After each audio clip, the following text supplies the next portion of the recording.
tiene que tenerlo en la semana 34 a 5 y los transfusiones fetofetales operados también entre la semana 34 y 35. ¿Qué se sabe de embarazo de alto orden? ¿Qué es lo que es esto? Embarazo triple o más. El embarazo de alto orden tuvo un gran boom en los años 90 y 2000, sin embargo han ido bajando en el tiempo.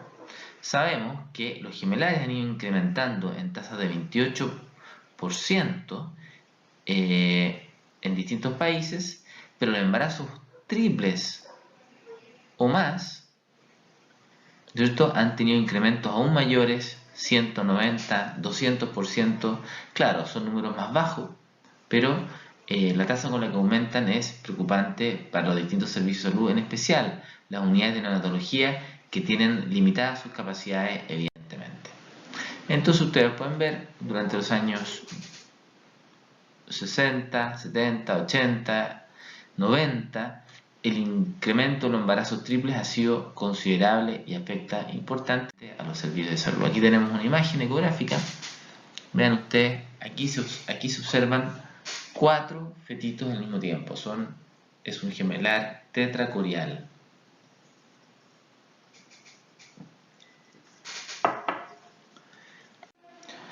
Este importante estudio publicado en el JAMA fue el primero que demostró la tasa de embarazos múltiples en relación al número de embriones transferidos. Entonces, están clasificadas las mujeres según su edad, aquí a la izquierda de la tabla, y en la parte superior según el número de embriones transferidos en la fertilización in vitro. ¿Y qué es lo que se lograba?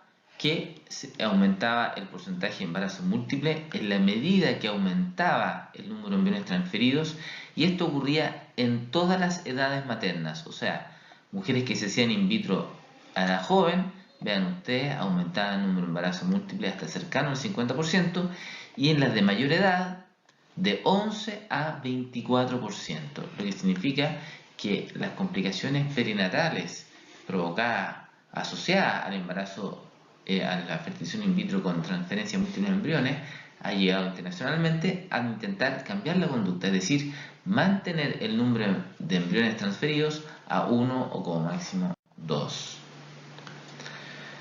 Bien, y esto tiene problemas en las unidades de neonatología. ¿Por qué? Porque los embarazos únicos tienen, vean ustedes, 5 a 6% de parto prematuro y 0,3% bajo 28 semanas, pero cuando estamos hablando de embarazo gemelar, esto aumenta a 30 a 50% de partos prematuros y hasta 3% bajo 28 semanas.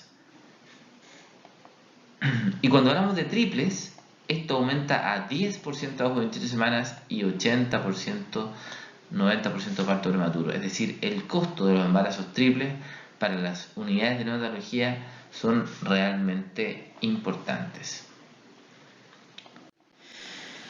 Los acardios, o también llamado TRAP, es una complicación específica de los monocoriales.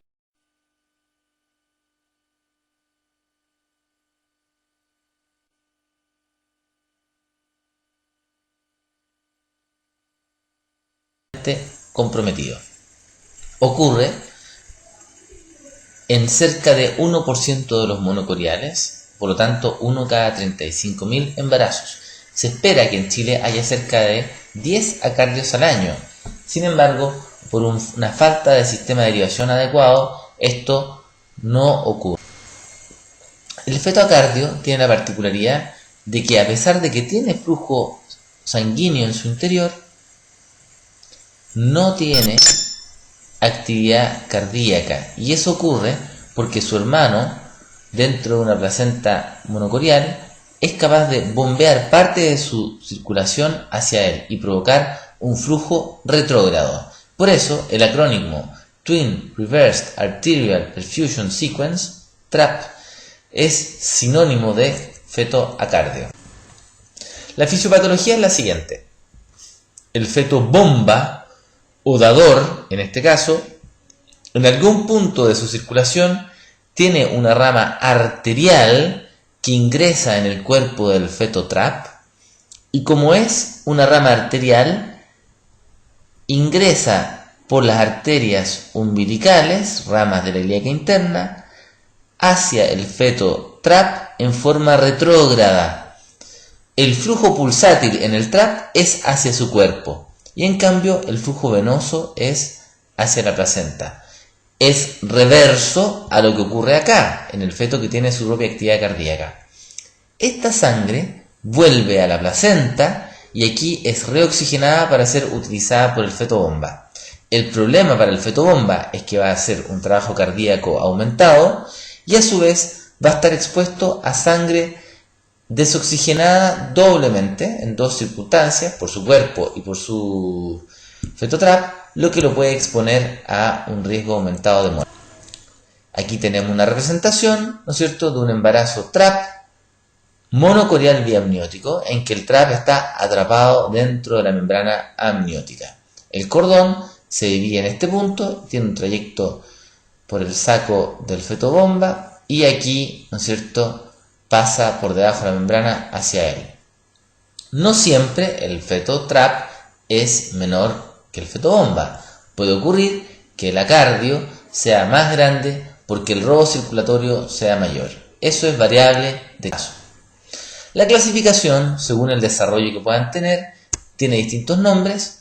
Lo importante que hay que saber de los fetos acardios es que en general el desarrollo del hemicuerpo inferior es mucho mejor que el del hemicuerpo superior. Esto dado porque la sangre que recibe este feto TRAP llega primero a las piernas por las arterias umbilicales.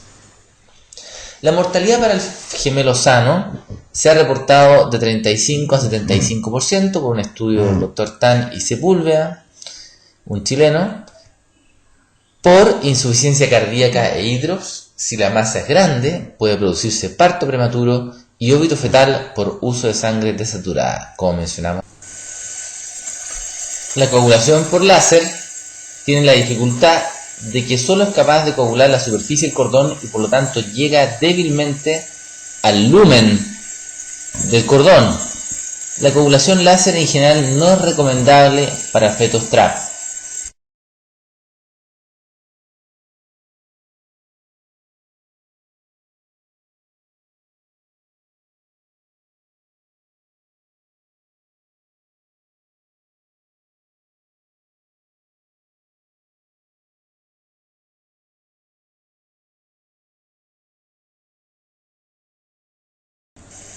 La pinza bipolar, en cambio, es capaz de tomar todo el espesor del cordón y producir una coagulación más efectiva, permitiendo aislar vascularmente la circulación del feto TRAP. Evidentemente, el feto TRAP no tiene opciones de vivir posteriormente, porque no tiene actividad cardíaca, y en cambio significa una carga importante y riesgo elevado de muerte para su feto hermano.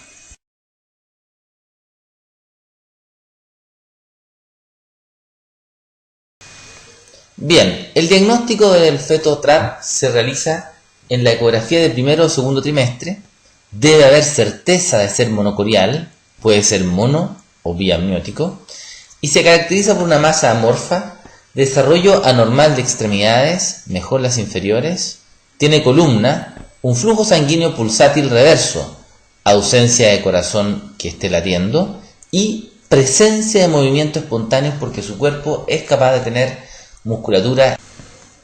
La cirugía se realiza en el cordón del feto TRAP y debe tenerse extremo cuidado en no dañar el cordón del feto bomba o feto sano, porque las consecuencias evidentemente serán su muerte y una iatrogenia triste y dolorosa. Algunas palabras sobre RCI selectivo. Esta condición afecta el 10 al 15% de los monocoriales, por lo tanto es un poco menos frecuente que el síndrome de transfusión fetal. Y hay dos definiciones, o más de 25% de discordancia o menos de percentil 10 de uno de los dos fetos. Se distingue la transfusión fetofetal en que la transfusión fetofetal tiene polihidroamnios de un feto y en RCI selectivo no. Aquí hay oligoamnios de un feto y en el residuo selectivo posible pero no constante. La vejiga está colapsada en el feto menor, en cambio en el residuo selectivo el feto menor siempre tiene vejiga presente. Hay discordancia de peso de 25%, posible. Uno de los fetos puede ser bajo percentil 10, posible. Doppler anormal en el feto mayor, posible en las etapas 4 o 3 del síndrome de transfusión feto-fetal, pero nunca en RCIU selectivo. Bien, los RCIU selectivos se pueden clasificar según el Doppler del feto menor. Cuando está normal se habla de tipo 1, cuando está ausente o reverso en forma constante durante el examen se habla de tipo 2, y cuando es ausente o reverso pero intermitente como lo describe la figura, reverso, presente, ausente, reverso, estamos hablando de un RCIU selectivo tipo 3. El tipo 3 es una condición muy interesante que se debe a la presencia de una anastomosis arterioarterial gruesa en que el flujo pulsátil de los dos fetos chocan entre ellos, llegando incluso hasta el cordón del feto menor. Esto puede ocurrir porque el feto menor maneja volemias menores y por lo tanto puede llegar a tener un flujo arterial retrógrado hasta su cordón. Una gran anastomosis arterioarterial gruesa es responsable de este Doppler extraño que caracteriza al RCIU selectivo tipo 3. ¿Qué es este Doppler intermitente? Aquí tenemos la membrana amniótica, aquí tenemos el cordón del feto mayor, que está aquí a su derecha en la imagen, y este es el feto menor, y el Doppler hay que medirlo en el cordón del feto menor. Vean ustedes cómo se observa. ¿Por qué se produce este Doppler intermitente?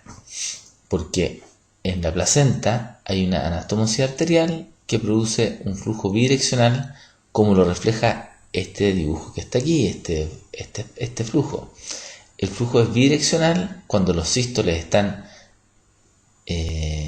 descoordinados y cuando chocan entre sí no se produce flujo en algunas etapas del ciclo cardíaco. La anastomosis arterial es la responsable de esto. Bien, el pronóstico del RCIU selectivo está dado por el Doppler arterioumbilical del feto menor. Este estudio del Dr. Edward Grattakos resumió lo siguiente. El riesgo de óbito en el feto mayor y en el feto menor en el tipo 1 y tipo 2 es bastante bajo, pero en el tipo 3 un 6% del feto mayor y un 15% del feto menor pueden fallecer. El daño cerebral en los sobrevivientes es de un 20% en el feto mayor y 2% del feto menor.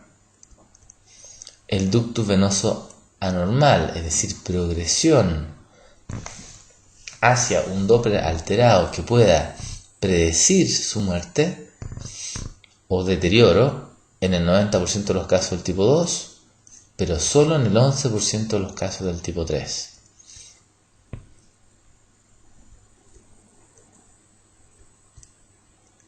Cuando se hace un estudio placentario, la anastomosis arterioarterial gruesa, más de 2 milímetros de ancho, está presente en el 70% de los casos tipo 1, 18% en los casos tipo 2 y en el 98% de los RCIU selectivo tipo 3. Bien,